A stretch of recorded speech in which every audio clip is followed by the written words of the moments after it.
വാസുട്ട ഇതൊക്കെ പറയുമ്പോൾ ഇതിനിപ്പോൾ ഒരു മറുവശം കൂടിയില്ലേ? ഇപ്പോൾ പറഞ്ഞാലേ നമ്മുടെ ബഷീർക്ക് തന്നെ ഇപ്പോൾ നമ്മളോടൊക്കെ പറഞ്ഞിട്ടുള്ളൊരു കാര്യം, ഈ കഴിയുന്ന മലയാളത്തിൽ എഴുതരുത്.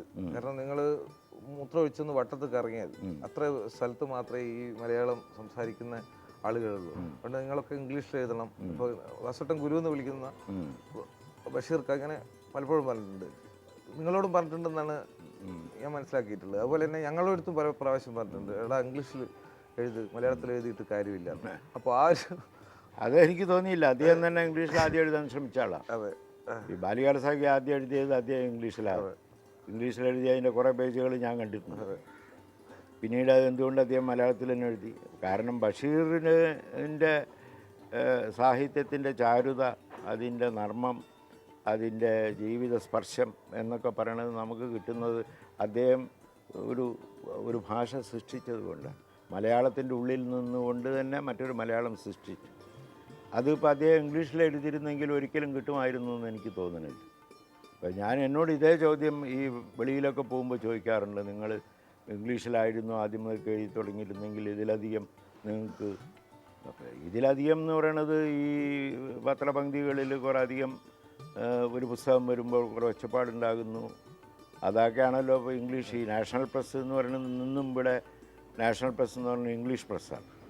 വാസ്തവത്തിൽ അതിലും അത്രയോ കൂടുതൽ വായിക്കുന്നത് പ്രാദേശിക ഭാഷാ പത്രങ്ങളാണ്. പക്ഷേ അതിൽ വല്ലതും വന്നു കഴിഞ്ഞാൽ വലിയ കാര്യമായി എന്ന് വിശ്വസിക്കുന്നു. അപ്പോൾ അതുകൊണ്ടൊന്നും എനിക്കൊരു ഒന്നും തോന്നിയിട്ടില്ല. അപ്പോൾ അതുകൊണ്ട് ഇപ്പോൾ ഈ മലയാളത്തിലെ കുറച്ച് പേരെ എൻ്റെ പുസ്തകങ്ങൾ വായിക്കുന്നുള്ളൂ, എൻ്റെ കുറച്ച് പുസ്തകങ്ങളെ തർജ്ജമയായിട്ട് പോകുന്നുള്ളൂ. എനിക്കതിലൊരു വിഷമം തോന്നുന്നില്ല ഒരു തരത്തിലുള്ളത്. കാരണം അവർക്ക് എന്നിലൊരു വിശ്വാസമുണ്ട്. ആ കുറച്ച് പേരെന്ന് പറയുന്ന വായനക്കാർക്ക് എന്നിലൊരു വിശ്വാസം. ആ വിശ്വാസമാണ് എൻ്റെ ഏറ്റവും വലിയൊരു ശക്തി. അപ്പോൾ അതുകൊണ്ട് അത് എത്ര പേര് ഇപ്പോൾ കോടാനുകോടി ആളുകൾ വായിക്കുന്നു എന്നുള്ളതൊന്നൊരു പ്രശ്നമൊന്നുമല്ല. അങ്ങനെ പല ദിക്കിലും ചെറിയ ചെറിയ ഭാഷകളിൽ ഉണ്ട്. അതിലൊക്കെ ചിലത് വളരെ വർഷങ്ങളൊക്കെ കഴിഞ്ഞ് വിവർത്തനത്തിലൂടെ മറ്റ് മെയിൻ സ്ട്രീമിലേക്കൊക്കെ എത്തും. നമ്മൾ അങ്ങനത്തെ ആ ഒരു ഇംഗ്ലീഷിലൂടെയുള്ള ഒരു മെയിൻ സ്ട്രീമിലേക്ക് എത്തുക എന്നുള്ളത് നമ്മളൊരു ലക്ഷ്യമാക്കി കാണുക വേണ്ട. ഇപ്പോൾ വൈക്കം മുഹമ്മദ് ബഷീർ നമ്മുടെ ഏറ്റവും വലിയ കഥാകാരന്മാരിൽ ഒരാളായിരുന്നു. ഇന്ത്യയിൽ ഒരു പക്ഷേ ലോകത്തിൽ തന്നെ മികച്ച കഥാകാരന്മാരെടുത്ത് വൈക്കം മുഹമ്മദ് ബഷീറിനൊരു സ്ഥാനമുണ്ട്. ഞാനും കുറച്ച് ലോക സാഹിത്യമൊക്കെ വായിച്ചു. അദ്ദേഹത്തിൻ്റെ കൃതികൾ യുനെസ്കോവിൻ്റെ സഹായത്തോടു കൂടി പ്രസിദ്ധീകരിച്ചു ഇംഗ്ലീഷിൽ. സാമാന്യം നല്ല വിവർത്തനം, ഡോക്ടർ ആഷർ ചെയ്ത വിവർത്തനം. ഇതെവിടെയും വിറ്റില്ല എന്നുള്ളതാണ് സത്യം. എന്നിട്ട് അത് പിന്നീട് നമ്മുടെ ഇന്ത്യൻ പബ്ലിഷർമാർ രണ്ടാമത് പബ്ലിഷ് ചെയ്യാൻ വേണ്ടിയിട്ട് അന്ന് യുനെസ്കോവിൻ്റെ പതിപ്പുകളിൽ ബാക്കി കിടക്കുന്ന കോപ്പികൾ മുഴുവൻ ഒരു ഡിസ്കൗണ്ട് റേറ്റിന് വാങ്ങിക്കഴിഞ്ഞാലേ അനുവാദം കൊടുക്കുള്ളൂ എന്ന് പറഞ്ഞു. ബഷീർ അവിടെ എത്തിയില്ല എന്നുള്ളത് കൊണ്ട് നമുക്ക് വിഷമമുണ്ട്. ബഷീറിന് വിഷമിക്കാനൊന്നുമില്ല. അദ്ദേഹത്തിൻ്റെ കൃതികൾ നമ്മുടെ മനസ്സിൽ നിൽക്കുന്നു.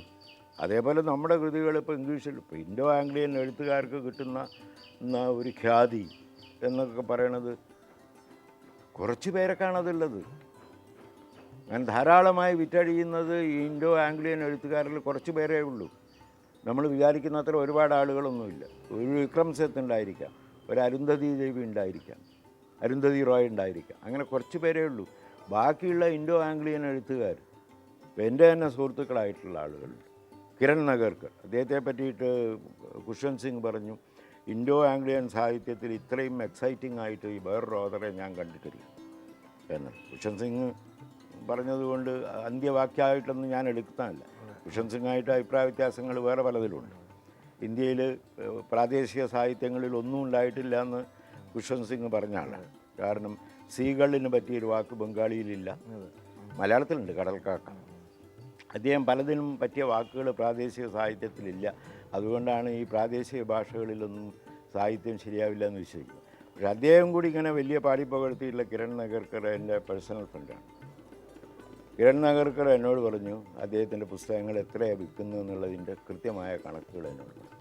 ഇതിവിടുത്തെ നമ്മുടെ നാട്ടിലെ നമ്മുടെ ഭാഷയിലെ ഒരു സാധാരണ എഴുത്തുകാരന് കിട്ടുന്ന വിൽപ്പനയുടെ അത്ര പോലും ഇല്ല എന്നുള്ളതാണ് സത്യം.